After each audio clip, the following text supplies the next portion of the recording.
अपने हिंदुस्तान में 4 मुख्य ग्रंथ हैं। 4, वैसे तो अंबार है, बहुत ग्रंथ है, लेकिन 4 मेन है। अपने आप पूछो अपने दिल से कि 4 ही चलते हैं समाज में मुख्य रूप से। कौन कौन? 1 रामायण, दूसरे गीता, तीसरे महाभारत और चौथे भागवत। और बाकी तो हैं तो बहुत कुछ, शिव पुराण भी है, हरिवंश पुराण भी है, गरुड़ पुराण भी है, लेकिन वो यदा कदा होते हैं, कभी कभी। कोई उनको पूछता है तो पूछता है, नहीं तो रखे अपना अलमारी में, शोभा बढ़ा रहे हैं, है ना, अलमारी की। जो समाज में मुख्य रूप से ग्रंथ चलते हैं वो 4 ही चलते हैं। महाभारत चलता है, अत श्री महाभारत कथा। गीता घर घर में पूज्य है, रामायण भी घर घर में चलती है, मंदिर मंदिर में चलती है, और भागवत खूब होती है, ठीक है ना। अब ये चारों ग्रंथ समाज को एक अलग अलग चीज प्रदान करते हैं। महाभारत समाज को क्या देता है, गीता समाज को क्या देती है, रामायण क्या देती है, और भागवत क्या सिखाती है। 2 मिनट बहुत ध्यान देके सुनो। महाभारत जो है ना, पूरे ग्रंथ का अध्ययन करो आप, पूरे महाभारत का करना चाहिए, करना चाहिए। लोग डरते हैं महाभारत से। कई लोग कहते हैं महाभारत घर में मत रखना, नहीं तो युद्ध हो जाएगा। पता नहीं कौन समाज को मिसगाइड कर दिया है। अरे महाभारत बहुत पूज्य ग्रंथ है, पंचम वेद है। उसका नाम महाभारत नहीं है, उसका नाम है जय शास्त्र। नारायणम नमस्कृत्य नरम चैव नरोत्तमम देवीं सरस्वतीं व्यासं ततो जयम उदीरयेत। इसका नाम जय शास्त्र है, जय शास्त्र, महाभारत नहीं है। लोग उसको पता नहीं क्यों डरते। हमारे एक महापुरुष हैं, वो देवाचार्य जी महाराज, राजेंद्र दास जी महाराज, वो तो महाभारत की कथा करते हैं मंच पर से, बाकायदा महाभारत पे व्याख्या करते हैं। मैं तो कहूं महाभारत की कथाएं होनी चाहिए समाज में, होनी चाहिए। महाभारत को लोगों ने बहुत हवा बना दिया कि रखोगे घर में तो महाभारत घर में हो जाएगा। जय शास्त्र है वो, उसको रखोगे तो आपको हर कदम पर विजय की प्राप्ति होगी, ये जीवन का युद्ध आप जीत जाओगे। तो महाभारत क्या सिखाता है समाज को? महाभारत हमको रहना सिखाता है, कैसे रहा जाए। महाभारत का पूरा संदेश है कैसे रहो संसार में, ठीक है ना। दूसरा ग्रंथ है रामायण।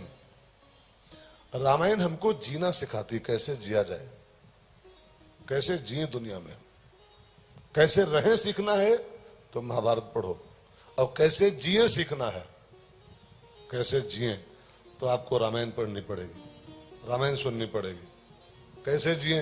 राम की तरह जिए। राम कैसे जिए थे? रामो ही विग्रहवान धर्म, राम धर्म है, धर्म के साथ जियो संसार में। चाहे जो छूट जाए, चाहे जो बिगड़ जाए, हमारा धर्म नहीं छूटना चाहिए। तो राम की तरह जीवन जियो, रामायण जीना सिखाती है। अब तीसरा ग्रंथ है गीता। गीता क्या सिखाती है? गीता पूरी पढ़ो, पूरी गीता का संदेश है क्या करना है, क्या करना सिखाती है गीता। रहना महाभारत, जीना रामायण, और करना गीता। क्या करना है, कैसे करना है, गीता पढ़ो। करिष्ये वचनम तव, क्या करना चाहिए इंसान को? तो गीता में अर्जुन यही बात स्वीकार किया है, करिष्ये, मैं वही करूंगा जो तुम्हारी आज्ञा होगी, बस तुम्हारी आज्ञा जो होगी वो मैं करूंगा। भगवान की आज्ञा क्या है? श्रुति स्मृति ममयो आज्ञा। वेद शास्त्र मेरी आज्ञा है, और वेद शास्त्र जो कहते हैं वही करो, ये गीता सिखाती है। करिष्ये वचनम तव। अब बचा चौथा जो सुन रहे हो इस समय आप, चौथा ग्रंथ भागवत। भागवत क्या सिखाती है? बहुत गहराई से भागवत पढ़ो ना, पूरी गहराई से, तो आप पाओगे कि भागवत हमको रहना भी सिखाती है। क्योंकि भागवत में महाभारत भी है। महाभारत से भागवत शुरू होती है जी। महाभारत का युद्ध समाप्त हो गया था, तब भागवत शुरू होती है, ठीक है ना। तो भागवत हमको रहना भी सिखाती है।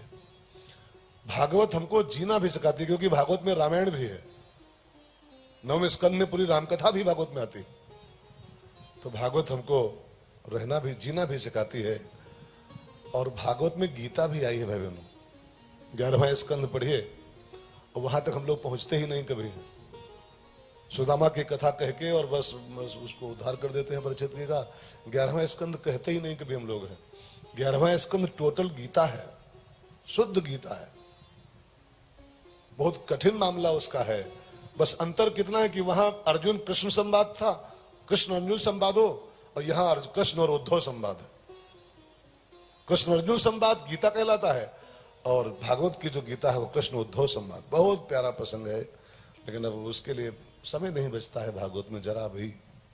ज्यों त्यों सुदामा जी को पूरा कर पाते हम लोग हैं, ज्यों त्यों। और बस परीक्षित जी का उद्धार किया और जय सिया राम, जय सिया राम। तो 11वां स्कंद एक तो बहुत कठिन है, उसमें खाली वेद वेदांत की बातें सब हैं। 9 योगेश्वर संवाद, 24 गुरु संवाद, ये सब संवाद आते हैं। उसमें कोई कथा तो विशेष है नहीं, खाली ज्ञान विज्ञान है। तो उसको हम लोग थोड़ा सा बाईपास कर जाते हैं इससे दूर से। उसको न कोई सुनना चाहेगा, न कोई कह ही पाएगा। कठिन मामला है, गीता है, ठीक है। तो भागवत में महाभारत भी है तो हमको रहना सिखाती है, भागवत में रामायण भी है तो हमको जीना सिखाती है, भागवत में गीता भी है तो हमको करना सिखाती है, और इन सबसे ऊपर उठ करके भागवत हमको मरना सिखाती है। मरना, करना रहना जीना तो सीख लिया, लेकिन मरना भी सीखना पड़ता है जी। कैसे मरा जाए, परीक्षित जी की तरह। परीक्षित जी की तरह मरना इस तरीके का हो कि हमारा मरना मरना ना हो करके हमारा मरना मिलना हो जाए, मिलना हो जाए। हम मरे ना, हम मिले भगवान से, हम मुक्ति की प्राप्ति करें, हम मोक्ष की प्राप्ति करें। तो चार चार कलाएं जो कथा सिखाती है, हमको रहना भी सिखाएगी, हमको जीना भी सिखाएगी, हमको करना भी सिखाएगी, और हमको मरना भी सिखाएगी। ऐसी भागवती कथा का हम लोग इस दिव्य हाल में बैठ के श्रवण कर रहे हैं। एक बार सभी का पुनः नमन करते हुए, और आइए बस शुरू करें हम लोग, क्योंकि बहुत लंबी कथा है और समय की अपनी एक हद होती है, समय की सीमा होती है। असल में भागवत तो व्यास जी को जो कथा कह रहा हो उसको छूट दे देनी चाहिए, छूट। तुम चाहे जब तक बोलो, हाँ, चाहे जब तक बोलो, तब कथा ढंग से हो पाती है। अब 7 बजे तक बोलना है खाली, तो फिर मामला बिगड़ जाता है। बिल्कुल लिखित में देना चाहिए व्यास जी को, लिख के स्टाम्प पेपर पर, चाहे जब तक बोलो, तब भागवत बढ़िया होती है। एक टाइम बोलो, चाहे 2 टाइम बोलो, 4 घंटे बोलो, चाहे 5 घंटे बोलो, हम सब सुनने को तैयार हैं। तब मजा आता है कथा में। ये बाउंडेड कथा नहीं कि वो 4 से 7 ही बोलना है, 3:30 से 7 बजे बंद करना है। तो फिर कई कथाएं, अब कल वो गौतम बोला कि महाराज जी कंस को आपने तो जल्दी मार दिया है कल, कि शायद कन्हैया भी इतनी जल्दी नहीं मार पाए होंगे। कन्हैया भी जब मारे होंगे तो घंटा 2 घंटा लगाए होंगे उनको मारने में, और आपने तो पकड़ के मुंडी उसकी ऐंठ दिया, 1 मिनट में मार दिया कंस को। तो हमने कहा मजबूरी थी यार, विवाह करना था और 6:30 हो रहा था, तो 5:45 हो गया था, विवाह भी करना था, तो फिर मुश्किल था मामला। अब कंस को ऐसे ना मारते तो फिर कैसे मारते। तो कल वास्तव में कंस को गौतम बोला, सही बोला कि महाराज जी कन्हैया भी कुछ देर लगाया होगा मारने में। आपने तो उसको सेकंड भर में मार दिया। तो बस यही समस्या आती है समय के बंधन में, कि उसको कथाओं को पूरा करना